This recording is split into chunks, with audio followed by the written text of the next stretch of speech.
Hello one and all present here. आज हम लोग चैप्टर 3 का वैल्यू बेस्ड क्वेश्चंस को सॉल्व करेंगे। First question, Megha bought a book for ₹112 whole 1/2 from a shop.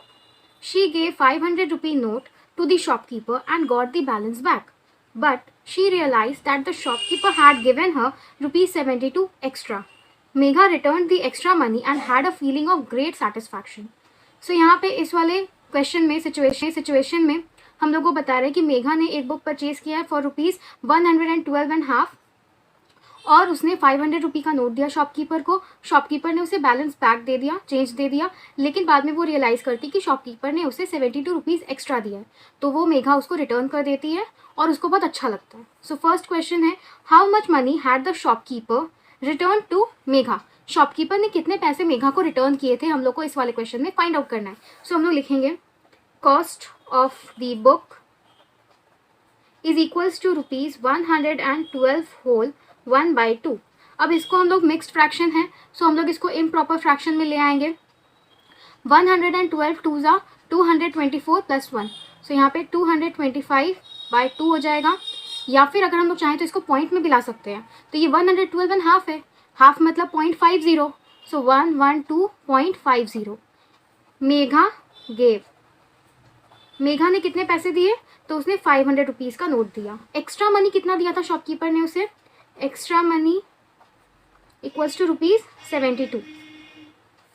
Therefore balance Megha got. ये निकालने का हम लोग दो तरीके से यूज कर सकते हैं. उसने 500 रुपीज़ दिया था, सो 500 माइनस, अब बुक का कॉस्ट कितना था 112.50. ये तो उसको बैलेंस एक्चुअल में मिलना चाहिए था, लेकिन शॉपकीपर ने क्या किया, उसको 72 रुपीज़ एक्स्ट्रा दे दिया. सो इसमें आपका 72 ऐड हो जाएगा.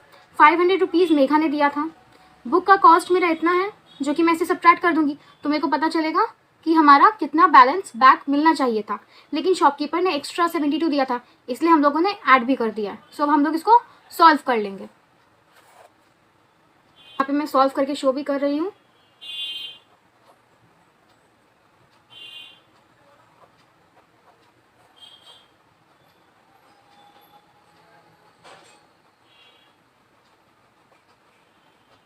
सो हमारा बैलेंस इतना बचा, सो हम लोग यहाँ पे लिख देंगे ₹387.50, ये इसका है, और प्लस 72, इसमें हम लोग 72 को ऐड भी करना है. सो यहाँ पे 72 हम लोग इसमें ऐड कर देंगे.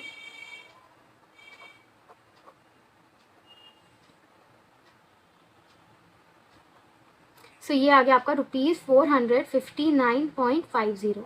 ठीक है, ये हमने निकाला डेसिमल वाले प्रोसेस से. अगर आप लोग फ्रैक्शन वाला प्रोसेस यूज़ करते तो भी आपका आंसर सेम आएगा. यहाँ पे इसकी जगह पे आप क्या लिख सकते हो, 500 माइनस 225/2 प्लस 72. हम लोगों को इसको सॉल्व करना पड़ेगा. सो यहाँ पे हम लोग 2 को एलसीएम ले सकते हैं. सो यहाँ पे 1000 माइनस 225 प्लस यहाँ पे आप मल्टीप्लाई कर लोगे.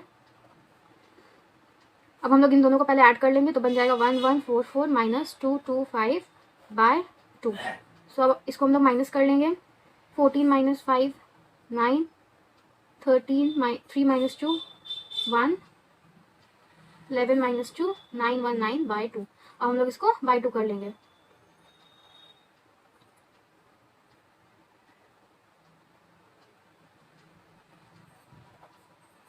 सो दोनों केसेस में देखो हमारा आंसर सेम आ रहा है. आप लोग दोनों में से कोई भी प्रोसेस को यूज़ कर सकते हो. एंड लास्ट में आंसर स्टेटमेंट लिख देंगे, शॉपकीपर रिटर्न ₹459.50. नेक्स्ट क्वेश्चन है, what values did Megha exhibit in the above situation. So यहाँ पे मेघा ने क्या वैल्यूज एग्जिबिट की, हम लोग को वो पता लगाना है. सो यहाँ पे देखो मेघा ने यहाँ पे पैसे रिटर्न किए, उसको जो एक्स्ट्रा पैसा मिल गया था उसने उस पैसे को रिटर्न कर दिया शॉपकीपर को. अगर वो चाहती तो वो मनी को अपने पास रख सकती थी, वो 72 रुपीज़ एक्स्ट्रा उससे पार्टी कर सकती थी, लेकिन उसने ऐसा कुछ नहीं किया, उसने रादर रिटर्न कर दिया. इससे पता चलता है कि वो बहुत ज़्यादा ईमानदार लड़की है और साथ ही साथ वो बहुत वेल मैनर्ड है, उसको बहुत अच्छे संस्कार भी मिले. सो हम लोग इसका आंसर कुछ इस तरीके से लिखेंगे, The above situation shows that Megha is honest and her good behavior. Okay. Raman had to cover a distance of 30 kilometers to reach his grandmother's house. He covered 11.25 kilometer by bus, 7.083 kilometers by auto and rest by foot. तो यहाँ पे रमन जो है उसको 30 kilometres की distance को cover करना है अपनी ग्रैंड माँ के हाउस जाने के लिए. उसने 11.25 किलोमीटर्स बस से ट्रैवल किया, ऑटो से उसने 7.083 किलोमीटर्स ट्रैवल किया और बाकी के डिस्टेंस उसने पैदल कवर किया. सो first question, how much distance did Raman cover by foot. उसने पैदल कितना डिस्टेंस कवर किया हम लोग को पता लगाना है. सो देखो हम लोग लिखेंगे total distance which is 30 kilometre, distance travelled by bus 11.25 kilometer and distance traveled by auto is equals to 7.083 kilometre. Okay, so यहाँ पे हम लोग क्या करेंगे, पहले हम लोग पता लगा लेंगे कि उसने व्हीकल से कितना ट्रैवल किया है. So distance travelled bye vehicles. अब डिस्टेंस ट्रैवल बाय व्हीकल्स कैसे निकलेगा, जो दोनों व्हीकल से उसने ट्रैवल किया डिस्टेंस उसको हम लोग ऐड कर देंगे. 11.25 प्लस 7.083. सो इसका आपका हो जाएगा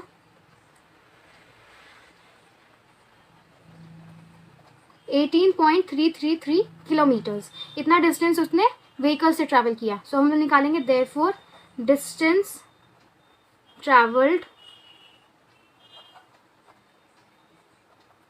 bye foot equals to total distance था 30 किलोमीटर माइनस उसने व्हीकल से इतना ट्रैवल किया, तो जो बाकी का डिस्टेंस होगा वो ऑफकोर्स उसने फुट से ट्रैवल किया. सो हम लोग इसको फाइंड आउट कर लेंगे.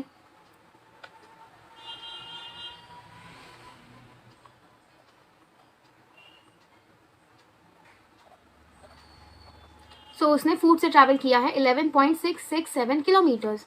We will write the answer statement. Therefore he traveled 11.667 kilometers by foot. How is Raman benefited if he walks down to any of his destination? In what ways does it affect our environment? So यहाँ पे रमन को क्या benefit मिला पैदल चल के. तो देखो अगर हम लोग पैदल चलेंगे तो हम लोग हेल्दी रहेंगे, हम लोग फिट रहेंगे. और यहाँ पे दूसरा पूछ रहा है कि इन्वायरमेंट को क्या हम लोग का इफेक्ट मिला है. सो इन्वायरमेंट में क्या होगा, अगर आप छोटे छोटे जो डिस्टेंस होते हैं जिसको हम लोग बाई फुट कवर कर सकते हैं, उस डिस्टेंस को अगर हम लोग गाड़ी से या फिर कोई व्हीकल से कवर करते हैं सो उससे स्मोक एमिट होता है. व्हीकल्स एमिट स्मोक, सो वहाँ पे हमारा पोल्यूशन होता है. और अगर ऐसे डिस्टेंस जिनको बाई फुट कवर किया जा सकता है उनको हम लोग अगर पैदल कवर कर लेते हैं तो हमारा जो पॉल्यूशन है वो नहीं होता है. सो इसका आंसर कुछ इस तरीके से हम लोग लिखेंगे. Walking down to such destination would keep Raman healthy and fit. और दूसरा वाला it will create a pollution free environment. Okay, so this was all in today's session. I hope the video was helpful to you. If it was, please hit the like button and share and subscribe to the channel. Meet you soon. Bye bye.